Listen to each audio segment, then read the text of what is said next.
একটি সাধারণ রেসিপি যে এতটা খেতে সুস্বাদু হতে পারে, আপনারা যদি একবার না ট্রাই করেন কখনোই বুঝতে পারবেন না। হ্যালো এভরিওয়ান, আসসালামু আলাইকুম। আমি কাউসারা নতুন একটি রেসিপিতে আপনাদের সবাইকে ওয়েলকাম জানাচ্ছি।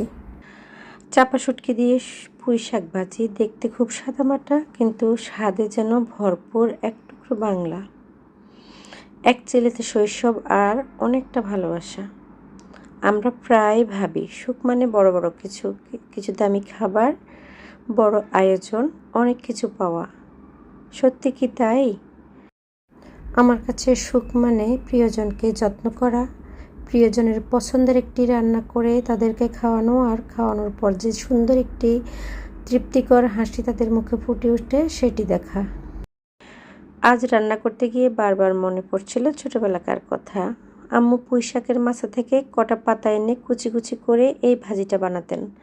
তখন বুঝিনি, কিন্তু আজ বুঝি। এই রান্নার প্রতিটা গ্রানে মিশে থাকতো যত্ন, মায়া, নিঃস্বার্থ ভালোবাসা। সময় বদলে গেছে, আমরাও বড় হয়েছি, কিন্তু সেই স্বাদ, সেই স্মৃতি, সেই অনুভূতি আজও ঠিক আগের মতোই রয়ে গেছে। হয়তো এটাই জীবন সবচেয়ে সুন্দর দিক। ভালোবাসা কখনো পুরনো হয় না, শুধু মানুষ থেকে মানুষের মাঝে নীরবে ছড়িয়ে পড়ে। আজকের এই রান্নাটা আমার জন্য নতুন কিছু নয়।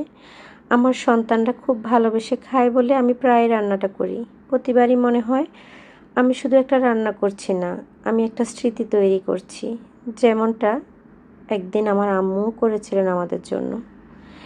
জীবনে অনেক কিছু না থাকলেও একটা জিনিস থাকলেই আমরা ধনী, সেটা হলো পরিবারের ভালোবাসা। কারণ দিন শেষে এই ছোট্ট ছোট্ট মুহূর্তগুলোই হয়ে ওঠে আমাদের সবচেয়ে বড় শান্তি, সবচেয়ে বড় সম্পদ। তাই আজ একটা ছোট্ট কথা বলতে চাই, জীবনকে কঠিন করে দেখবেন না। যারা আপনার জীবনে থেকে চলে গেছে তাদের জন্য অপেক্ষা না করে, যারা আপনাকে ভালোবেসে আপনার পাশে থাকে তাদেরকে ভালোবাসুন, যত্নে আগলে রাখুন। প্রতিটা ছোট মুহূর্তকে উপভোগ করুন। হয়তো একদিন পেরে তাকিয়ে দেখবেন এই সাধারণ জীবনটাই কতটা অসাধারণ হয়ে উঠেছে। আমার এই ছোট্ট রেসিপিটি আর গল্প যদি ভালো লেগে থাকে, একদিন অবশ্যই ট্রাই করে দেখবেন রেসিপিটি, আর জানাতে ভুলবেন না কেমন লেগেছে।